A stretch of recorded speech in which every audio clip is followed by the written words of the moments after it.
Assalamualaikum warahmatullahi wabarakatuh. Selamat datang di channel Tidak Nyata. Sebelum kita mulai, coba absen dulu dari kota mana saja nih siap dengar kisah kali ini? Tulis kota kalian di kolom komentar. Jangan lupa untuk like, subscribe, dan nyalakan lonceng notifikasi agar kalian tidak ketinggalan cerita seru lainnya. Siapkan nyali kalian. Mari kita mulai ceritanya.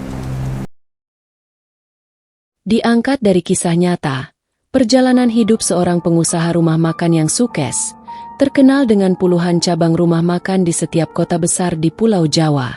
Berawal kisah dari keluarga miskin yang selalu dihina, direndahkan dan sering dicaci maki oleh para tetangganya karena kemiskinannya. Sundari Samaran, seorang perempuan yang mempunyai ambisi menjadi orang kaya raya, dan membalas sakit hatinya pada semua orang yang selalu menghina dan merendahkannya, dengan menghalalkan segala cara. Pagi itu di sebuah rumah reot peninggalan kedua orang tuanya Sundari seperti hari biasa, sambil menggedong putra bungsunya yang belum ada setahun, Sundari menyiapkan sarapan nasi tiwul goreng, hanya nasi sisa kemarin yang digoreng tanpa kecap ataupun telur, untuk Anggi putri sulungnya yang sudah duduk di bangku sekolah dasar. Nasi tiwul adalah makanan pokok pengganti beras yang terbuat dari singkong yang dikeringkan dan dijadikan tepung lalu diadoni, hingga menyerupai beras kemudian ditanak seperti menanak nasi di dandang. Edi, suami Sundari hanyalah lelaki desa seperti biasanya. Dia bekerja serabutan jika ada tetangga yang membutuhkan tenaganya untuk menggarap sawah atau ladang dengan bayaran yang tak seberapa. Itu pun tidak setiap hari Edi mendapatkan kerjaan. Jika tidak ada panggilan kerja, dia hanya berkutat di pekarangan sekitar rumahnya dengan menanam pisang juga umbi-umbian. Hanya umbi-umbian itulah makanan pengganti nasi bagi keluarga itu jika persediaan beras tidak ada lagi dan tidak ada tetangga yang meminta Edi menggarap lahannya. "Buk," kata bu guru, "harus bayar uang buku pelajaran. Kalau tidak bayar Anggi tidak dikasih buku buk. Teman Anggi sudah dapat buku semua, kapan ibu bayar bukunya?" Tanya Anggi pada ibunya yang sedang merapikan piring-piring bekas sarapan mereka. "Enduk, kamu itu kan tahu ibu tidak punya uang. Bapakmu tidak ada yang nyuruh garap sawah itu loh. Kamu pinjam dulu buku temanmu kan bisa." Setiap hari Anggi pinjam buku teman Bu, tapi selalu tidak boleh. Malah mereka sering ngejek Anggi. "Ya sudah, kamu berangkat sekolah sana. Nanti ibu cari pinjaman uang ke bude kamu." Anggi pun berangkat ke sekolah dengan wajah murung, seragam yang sudah pudar warnanya, sepatu buluk dengan sedikit bolong di bagian jempolnya serta kaos kakinya yang sudah lower dia ikat dengan karet gelang tak membuatnya malu pergi ke sekolah meskipun banyak teman yang selalu menghinanya. "Pak, embok ya sana cari kerjaan ke sawah-sawah orang sana tuh Pak. Siapa tahu nanti ada yang menyuruhmu membantu kerja. Kalau dapat bayaran kan bisa buat beli beras. Lihatlah itu beras sudah habis. Minyak dan bumbu di dapur sudah tak tersisa lagi. Apa yang mau kita makan hari ini?" ucap Sundari pada suaminya. "Yo, nanti sebelum Bapak berangkat cari kerjaan, Bapak cabutin singkong belakang rumah itu Bu. Bisa direbus buat makan siang kita." "Ya kalau buat kita ndak apa-apa Pak makan singkong, ketela ataupun ganyong. Tapi opo ndak kasihan sama anak-anak tuh Pak, tiap hari cuma dikasih makan singkong sama nasi tiwul terus. Yo kalau Anggi sudah besar. Lah ini si Bayu baru setahun mosok yo tiap hari dikasih makan singkong juga. Bisa jembling anakmu nanti ndak bisa besar." Edi pun meninggalkan Sundari yang masih ngomel untuk pergi ke belakang rumahnya mencabut 2 batang singkong lalu membersihkannya dan menaruhnya di dapur rumah itu. Kemudian Edi pun mengambil cangkul dan pergi ke sawah-sawah tetangganya menawarkan tenaganya agar dia bisa mendapatkan uang. Sundari merasa iba pada anaknya yang masih menyusu itu jika hari itu dia harus menyuapinya lagi dengan singkong rebus. Bergegas Sundari pergi ke warung tetangganya yang biasa dia mengutang bahan makanan jika kepepet. "Mbak Yanti, saya mau ngutang beras kilo sama bumbon, boleh ndak Mbak? Nanti kalau bapaknya anak-anak sudah dapat buruhan tak bayar loh Mbak," ucap Sundari pelan pada pemilik warung itu. "Endari, utangmu itu sudah numpuk lo di sini. Nih lihat catatan utangmu sudah 1 lembar. Lah kalau begini terus yo aku yang bangkrut tuh Eri," jawab Mbak Yanti dengan judes. "Mosok yo ndak boleh tuh Mbak. Kasihan si Bayu ini kalau harus tak kasih makan singkong rebus lagi. Tolonglah Mbak. Nanti kalau Mas Edi sudah dapat buruhan tak bayar kok Mbak." Kemarin-kemarin ngomongmu juga gitu toh. Giliran Mas Edimu itu dapat buruhan juga ndak kamu bayar utangmu. Lagian kamu ini lo sudah tahu melarat buat mangan saja susah kok yo mana kuai. Itu si Anggi saja ndak keurus malah bikin adik lagi.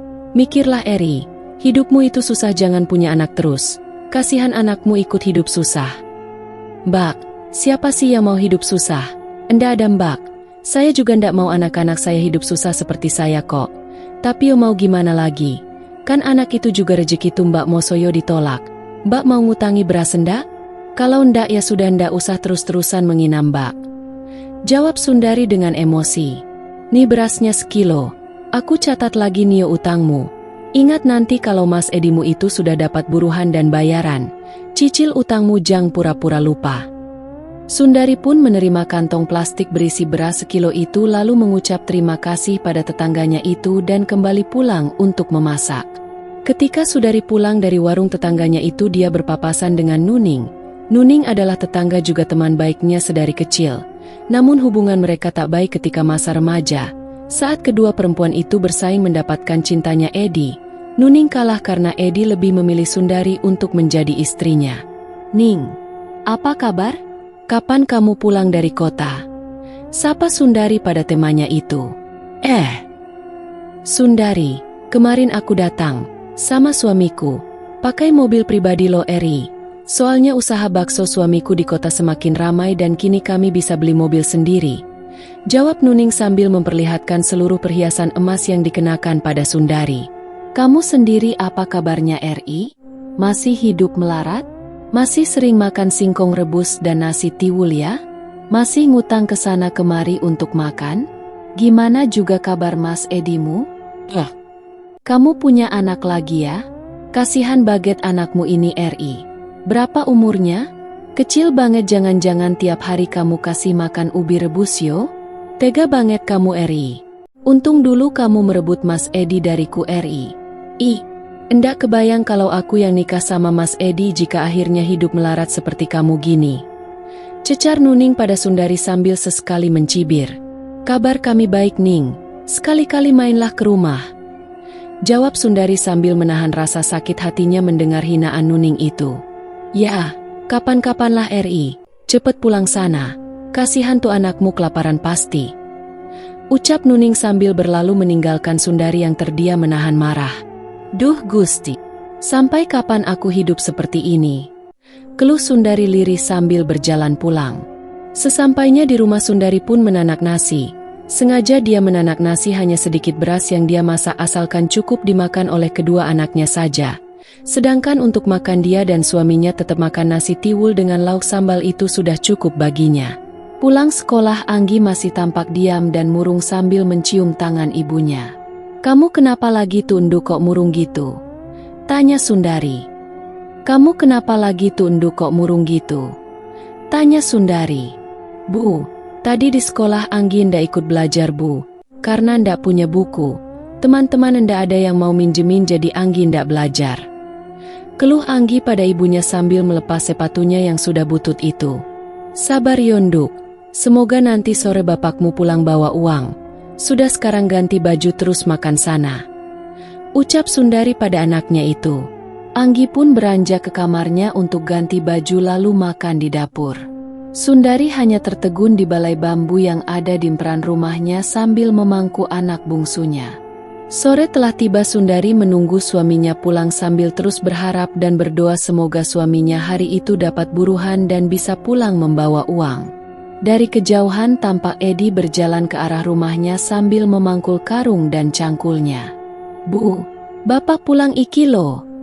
Ucap Edi sambil menaruh bungkusan karung warna putih di balai bambu. Alhamdulillah, kamu bawa apa itu pak? Tanya Sundari sambil menyerahkan segelas air putih buat suaminya itu.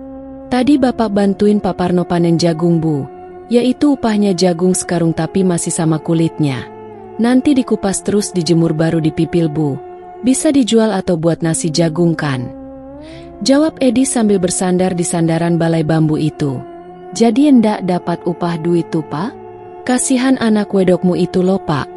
Hari ini ndak ikut belajar karena ndak punya buku pelajaran. Keluh Sundari pada suaminya. Memangnya berapa tuh bu bayaran bukunya? Semua buku itu 30.000 pak. Kita speser pun ndak punya uang loh pak. Utang kita banyak dan kita ndak punya apa-apa. Kenapa ya Pak hidup kita seperti ini? Sabar Bu, semua kehidupan itu sudah ada yang ngatur. Bapak sudah berusaha sebisanya, jika belum waktunya dapat rezeki mau gimana lagi. Ucap Edi menguatkan hati istrinya itu. Coba Ibu cari pinjaman ke rumah Mbak Yuni sana. Siapa tahu dia mau pinjamin duit buat bayar buku ponakannya Bu. Utang kita sama Mbak Yuni itu sudah banyak Pak. Ibu ndak enak mau minjam lagi. Apalagi kalau harus mendengar ceramahnya itu, kadang bikin telinga Ibu panas loh Pak. Jawab Sundari sedih. Yo ndak apa-apa tuh Bu, dimarahi, diceramahi asalkan masih dipinjamin duit. Anggap saja masuk kuping kiri keluar kuping kanan gitu saja, yang penting Anggi besok bisa bayar buku. Yo sudah Pak, nanti Ibu kesana. Bapak mandi dulu sana terus makan. Perintah Sundari pada suaminya. Edi pun beranjak masuk ke rumah untuk segera mandi, meninggalkan Sundari yang masih termagu di balai sambil memikirkan bagaimana caranya meminjam uang pada mbaknya. Sundari pun bersiap-siap berangkat ke rumah mbaknya di RT sebelah. Memang tak begitu jauh jika Sundari melewati jalan pintas lewat persawahan, tapi karena hari sudah senja pasti kalau lewat persawahan akan gelap. Sundari takut, jadi dia tak melewati jalan pintas melainkan lewat jalan raya yang rada jauh. Sesampainya di rumah mbaknya, Sundari mengetuk pintu rumah saudara kandung satu-satunya itu dengan rasa takut dan tak enak hati. "Assalamualaikum Mbak," ucap Sundari. "Waalaikumsalam." "Oh kamu RI, masuk," jawab Yuni menyuruh adiknya itu untuk masuk. "Ada apa kamu surup-surup kesini Enduk? Mau utang duit lagi? Buat apa?" tanya Yuni pada adiknya itu, sedikit menginterogasi karena dia sudah hafal jika adiknya itu datang ke rumahnya pasti hanya untuk meminjam duit atau meminta sesuatu. "Maafkan saya Mbak jika kedatangan saya sore ini mengganggu Mbak.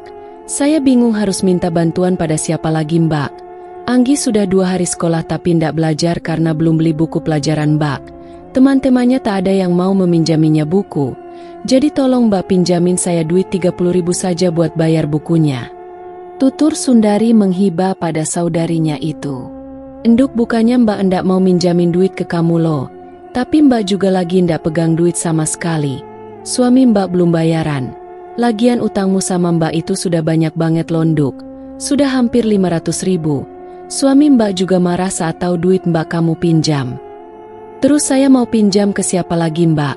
Apa Mbak ndak kasihan sama Anggi kalau sampai putus sekolah?" Rengek Sundari pada mbaknya yang membuat Yuni tak tega. "Enduk, Mbak sudah bilang kalau Mbak lagi ndak pegang duit. Kalau kamu mau itu ada gabas karung. Kamu jual besok ke pasar biar dapat duit. Tapi nanti balikin lagi gabas karung yo kalau kamu sudah ada," ucap Yuni pada adiknya itu. "Iyo Mbak, terima kasih yo Mbak. Saya janji nanti kalau sudah ada duit tak balikin lagi gabahnya sekarung Mbak," ucap Sundari dengan hati yang senang. "Enduk, embok ya suamimu itu disuruh merantau kerja di kota biar ekonomimu itu sedikit naik gitu, ndak keblaksak seperti itu hidupmu. Sudah melarat, hutang di mana-mana. Jangankan buat nyekolahin anak lawong, buat makan saja susah gitu," tutur Yuni menasehati adiknya. "Mas Edi itu ndak mungkin bisa kerja di kota Mbak. Dulu sudah ikut nguli di Jakarta tapi hanya seminggu saja dia bertahan.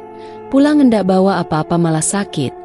Jualan keliling juga ndak dapat apa-apa, malah modal hutangan ndak balik. Hutang kami justru numpuk Mbak," jawab Sundari dengan wajah sedih. "Terus apa yang kamu banggakan dari suamimu itu coba? Kenapa kamu tahan banget hidup seperti itu terus?" tanya Yuni.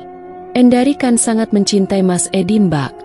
Lagian Mas Edi itu orangnya baik dan sangat menyayangi keluarga kok," jawab Sundari membela suaminya. "Sakarepmu Enduk, sing penting keluargamu sehat semua. Sudah sana pulang, ini sudah malam, nanti anakmu nangis nyari kamu. Itu ada jarik gendong buat gendong gabah," ucap Yuni sambil menunjuk sebuah jarik gendong yang tak terpakai. "Terima kasih ya Mbak," ucap Sundari sambil menggendong sekarung gabah itu lalu berpamitan pulang.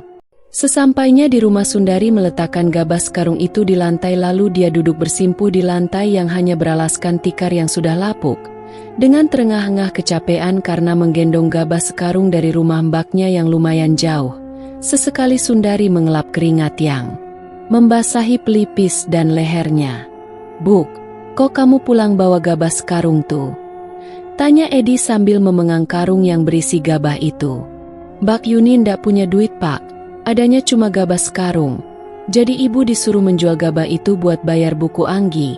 Tapi nanti Mbak Yuni minta dibalikin gabah sekarung lagi kalau kita sudah ada duit," jawab Sundari dengan wajah yang kelelahan. "Besok biar ibu jual ke pasar, Pak.